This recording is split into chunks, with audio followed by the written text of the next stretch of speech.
Hejo! Witajcie w drugim odcinku tutorialu Jak rysować chibi. Dzisiaj nie poruszymy jeszcze kwestii kolorowania, ponieważ ze względu na długość całego filmiku musiałam podzielić ten tutorial na 3 części. Nikt nie mówił, że będzie łatwo. Ale nie martwcie się. W dzisiejszym odcinku poruszymy równie ważne tematy, takie jak tworzenie precyzyjnego line artu, nakładanie kolorów bazowych oraz praca na warstwach w trybie Multiply i Overlay. Mam nadzieję, że rady, które tutaj zobaczycie, będą pomocne. Miłego oglądania! Mua!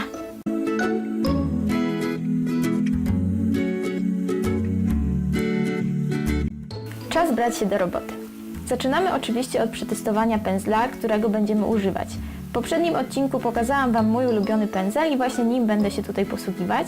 Warto kilka razy sprawdzić, czy ta linia jest odpowiednia. I tutaj wchodzi nowe pojęcie – stabilizator. Co to jest? Otóż stabilizator pomaga nam po prostu poprowadzić tę linię lepiej. Sprawia, że nasz ruch jest bardziej płynny i precyzyjny. I jeśli wcześniej nie wiedzieliście o istnieniu takiego narzędzia, myślę, że bardzo Wam pomoże, zmieni Wam komfort pracy, ponieważ gdy ja odkryłam właśnie stabilizator, no można powiedzieć, że to było niebo a ziemia, jeśli chodzi o pracę w tym programie.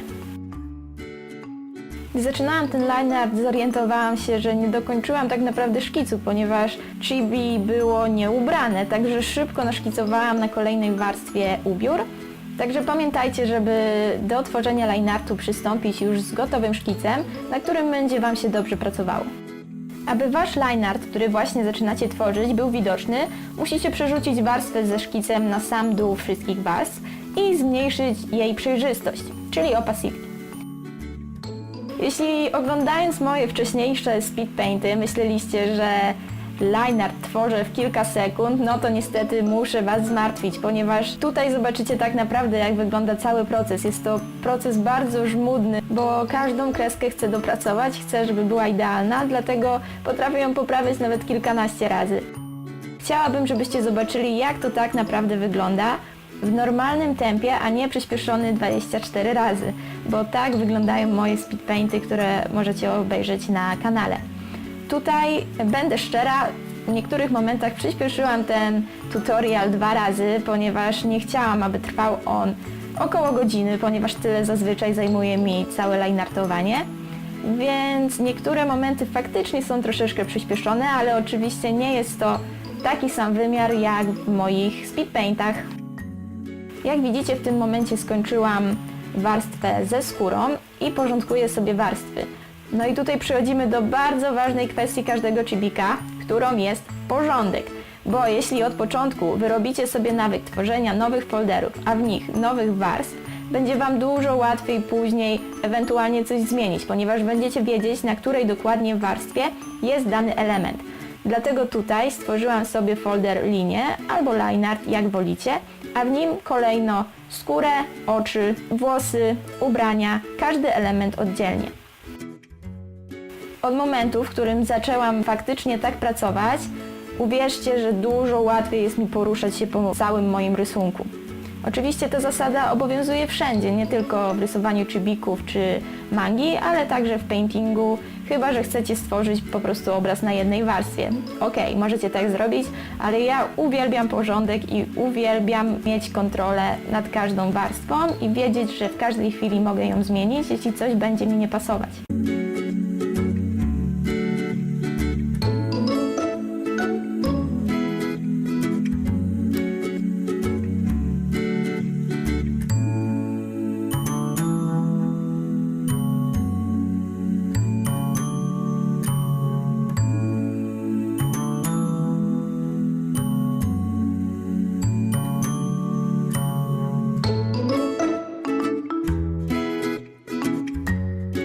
Wiem, że w poprzednim odcinku już to mówiłam, ale będę Was zanudzać tą kwestią. Nie bójcie się poprawiać.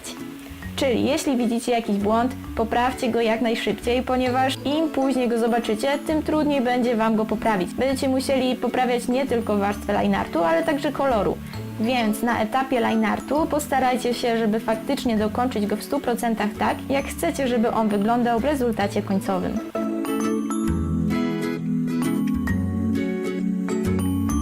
Czy mówiłam już o porządku i jak ważny on jest?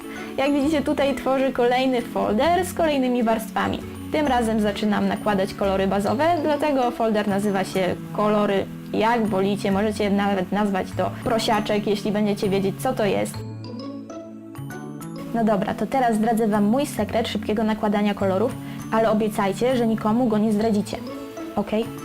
Ok, to mamy umowę. Jest coś takiego jak tryb Selection Source. Co to oznacza? Jeśli chcielibyśmy przetłumaczyć to na polski dokładnie, byłoby to coś w stylu źródło selekcji, zaznaczenia. Trudno to przetłumaczyć. Bardziej jest to dla mnie zablokowanie warstwy, czyli w tym przypadku lineartu. Dzięki temu, że cały folder z warstwami z lineartu zaznaczymy właśnie w tym trybie, będziemy mogli napełniać wiaderkiem dane obszary lineartu. Jedynym haczykiem jest tutaj to, że lineart musi być zamknięty, czyli w momencie jakiegokolwiek przerwania lineartu zaznaczy nam się po prostu cały rysunek. Tutaj pokażę Wam w kilku momentach, że faktycznie ten lineart nie chciał mi się napełnić prawidłowo, dlatego pędzlem po trochu staram się odnaleźć dziurę.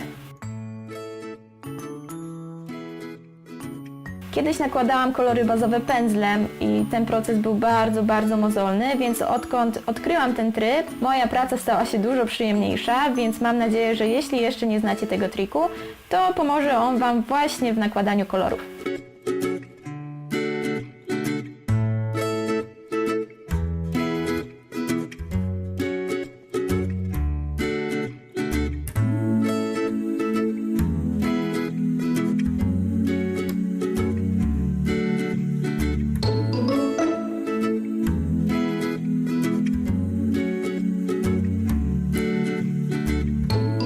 Jak widzicie, tworzę tutaj kolejne kolory bazowe, ale nie wchodzą one na poprzednie warstwy. Pamiętajcie jednak, żeby kolejne warstwy tworzyć pod spodem. Dzięki temu nie musicie się martwić, że kolejny kolor wejdzie na wcześniejszą warstwę. I znów, jeśli będziecie utrzymywać porządek, to wszystko będzie ok. Jeśli jakiś kolor wchodzi na poprzednio ukończoną bazę, to pewnie dlatego, że kolejność jest nieprawidłowa. Tutaj znów Was nie chcę zanudzać, więc po prostu dokończę sobie spokojnie nakładanie kolorów bazowych, tak jak już wcześniej Wam opowiadałam.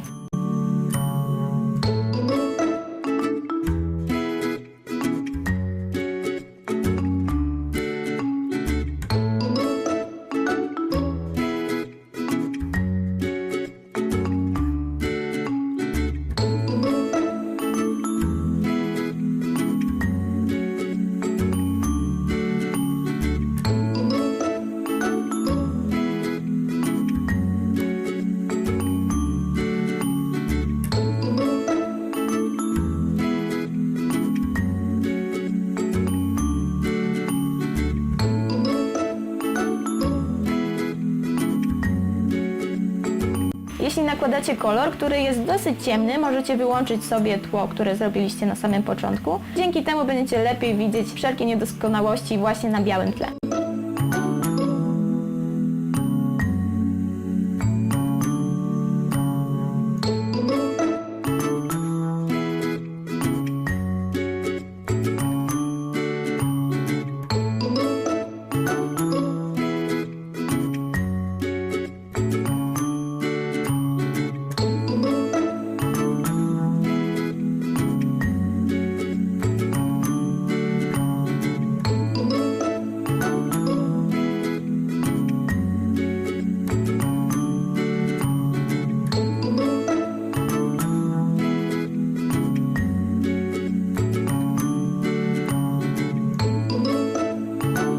Dzięki temu, że mamy wszystkie linie w jednym folderze, możemy ustawić ten folder w tryb Multiply. Bardzo lubię używać ten tryb, ponieważ daje on fajny efekt pokolorowanego lineartu.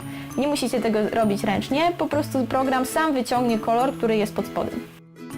Po zmianie trybu lubię jeszcze trochę pobawić się ustawieniami w SAI-u, czyli saturacją, kolorem, jasnością, kontrastem, wszystkim po trochu, aby zobaczyć, jak najlepiej będzie wyglądał mój lineart.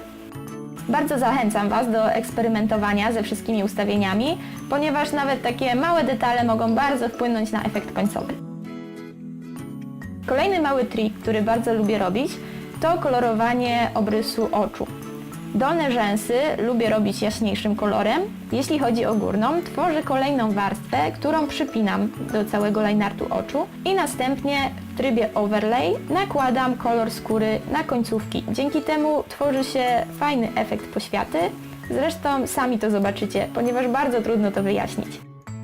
No i dobra, to tyle na dzisiaj. Lineart i baza skończone, a my widzimy się w następnym odcinku, w którym na pewno już będzie kolorowanie. Do zobaczenia! Mua!